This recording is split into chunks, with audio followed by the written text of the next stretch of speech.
صحیح البخاری کتاب اذان کا بیان باب نماز مغرب میں قرات کا بیان۔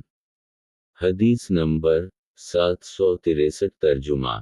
عبداللہ بن یوسف مالک ابن شہاب عبیداللہ بن عبداللہ بن عتبہ ابن عباس رضی اللہ عنہ روایت کرتے ہیں کہ میری والدہ فضل نے ایک مرتبہ نماز میں مجھے والمرسلات عرفا پڑھتے سنا تو کہنے لگی کہ اے میرے بیٹے، تو نے یہ سورت پڑھ کر مجھے یاد دلایا کہ یہی آخری سورت ہے جو میں نے رسول اللہ صلی اللہ علیہ وسلم سے سنی، آپ اس کو مغرب میں پڑھتے تھے۔ صحیح البخاری کتاب اذان کا بیان باب نماز مغرب میں قرات کا بیان۔ حدیث نمبر 764 ترجمہ